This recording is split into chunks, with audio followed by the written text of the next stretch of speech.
Bonjour à tous, bienvenue sur le tutoriel du petit chapeau à sorcière, tutoriel spécial Halloween.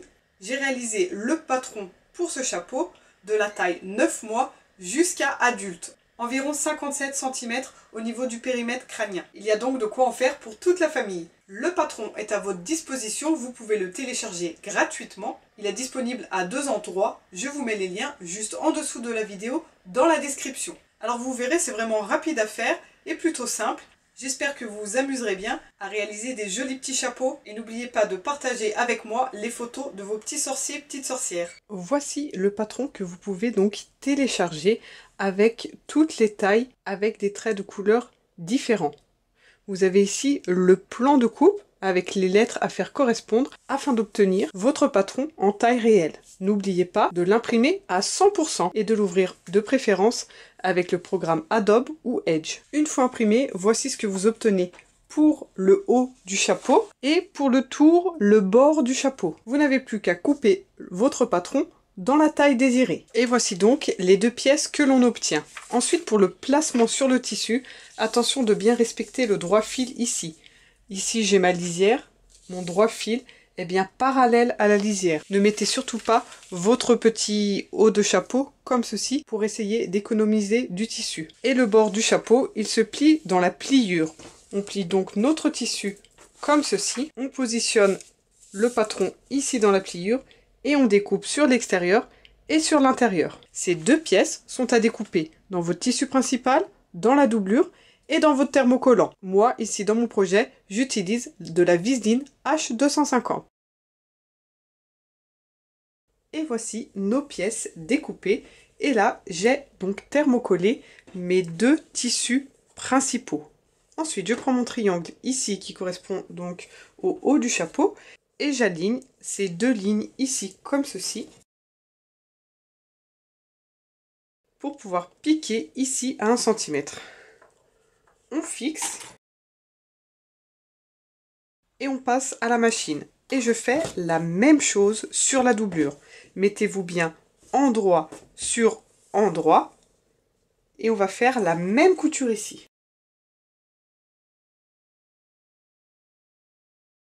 Alors attention, pour la doublure ici, après quelques centimètres, on fait un nœud et on laisse une ouverture d'environ la taille de 4 doigts de la main comme ceci pour pouvoir ensuite rentrer notre main et retourner le travail. On se positionne un peu plus loin, on fait encore un nœud et on va jusqu'au bout.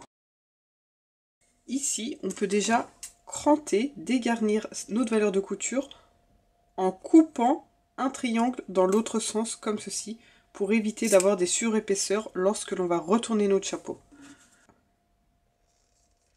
Voilà, sur les deux chapeaux, la doublure et le tissu principal thermocollé. Je retourne mon chapeau. Et là, on peut prendre quelque chose de pointu, un stylo, ou moi j'ai pour habitude de prendre un crochet pour pouvoir passer ici à l'intérieur et faire ressortir une jolie pointe. Donc là, on se positionne endroit sur endroit. Donc là, mon bord de chapeau, je le mets bien ainsi pour faire correspondre mon cercle ici avec le cercle du tour. Là où j'ai mes valeurs de couture, si possible, je les ouvre. C'est toujours mieux ensuite pour coudre et pour avoir des jolies finitions. J'épingle tout autour et ensuite, on n'a plus qu'à venir piquer à 1 cm.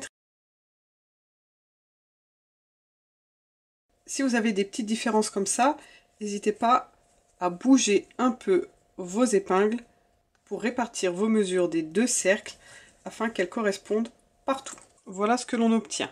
Donc on coud ici 1 cm et on fait la même chose ici sur la doublure. Alors là où vous pouvez coudre à l'intérieur comme ceci, c'est plus facile à tourner. Ou alors moi je préfère quand même piquer sur le bord du chapeau ici, parce que du coup le cercle peut avoir tendance ici à faire des plis.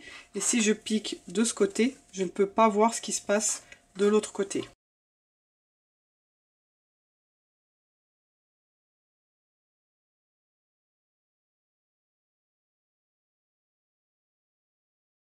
Et quand on le déplie, magie, magie, on a notre petit chapeau qui prend vraiment forme. C'est au tour de la doublure. Vous voyez par exemple ici, ça a tendance vraiment à faire des plis, d'où l'importance je trouve de piquer de ce côté pour pouvoir au fur et à mesure répartir, utiliser ses doigts pour aplatir ici avant de passer à la machine.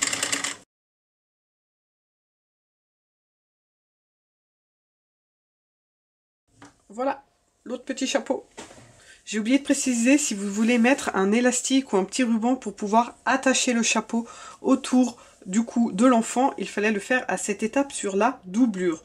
Et il faut que le petit ruban soit visible ici sur l'endroit. Donc je mets mon chapeau, je le retourne comme ceci. Donc là j'ai bien la couture dans le dos. Et c'est ici sur les côtés que j'enfile mes rubans, mon élastique au choix. Donc ce que je vais faire là, c'est découdre juste un petit espace pour enfiler mon ruban.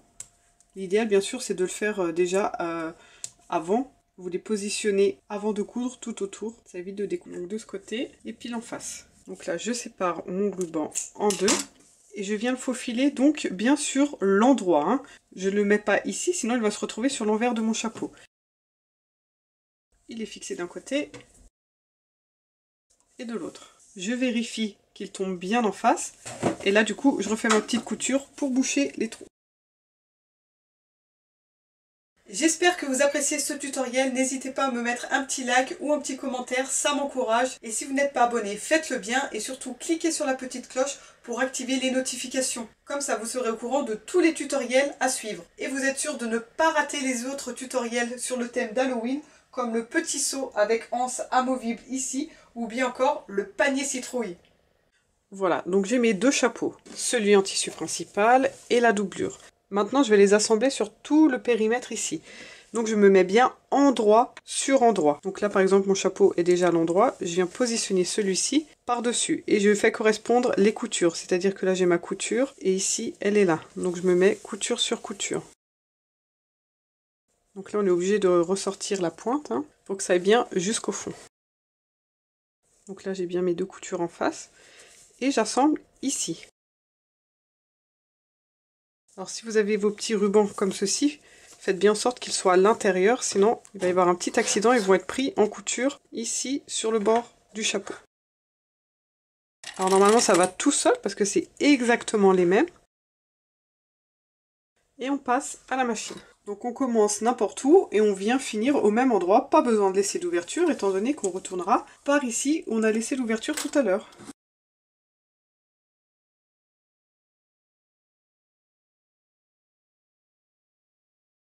C'est terminé et là on peut dégarnir tout autour, venir enlever au moins la moitié de notre valeur de couture pour éviter qu'il y ait trop d'épaisseur ensuite à l'intérieur.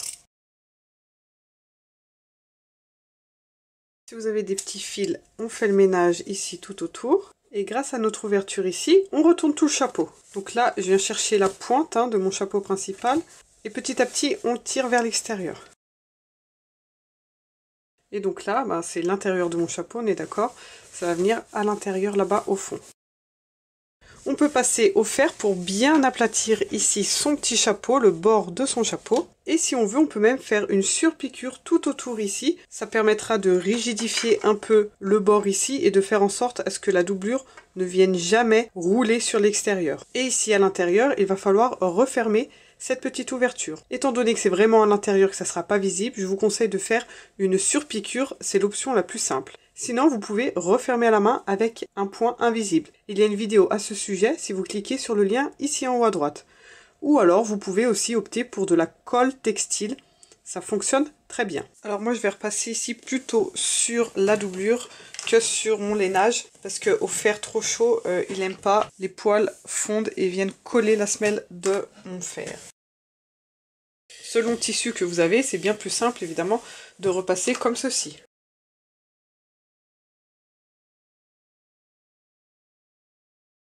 Et voilà, le petit chapeau terminé. Et à l'intérieur, on a bien nos rubans de part et d'autre. On a bien la couture ici dans le dos, non pas sur les côtés. Et là, pour éviter que la doublure ait tendance à sortir comme ça, à se détacher du chapeau principal, on la rentre bien à l'intérieur. Et on va pouvoir faire une surpiqûre ici tout autour.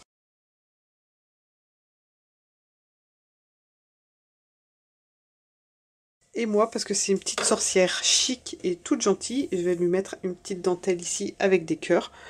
Donc je regarde sur mon chapeau le périmètre ici. Voilà, je vais retourner ma dentelle ici d'un côté. Je dois bien chevaucher l'autre. Il faut que ça soit pas trop lâche mais pas trop serré non plus. Je fixe ici avec une épingle.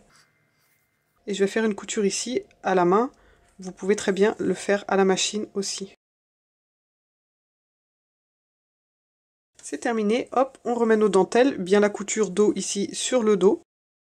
Si on a peur que ça s'enlève, on peut faire des petits points ici à la main ensuite. Et là, en plus de ma dentelle, je vais rajouter une petite fleur en tulle, le tulle qui apparaîtra dans la jupe aussi. Si vous souhaitez faire cette petite fleur qui peut se mettre sur les cheveux comme broche ou tout autre accessoire que vous voulez réaliser, je vous mets le tutoriel juste ici en haut à droite.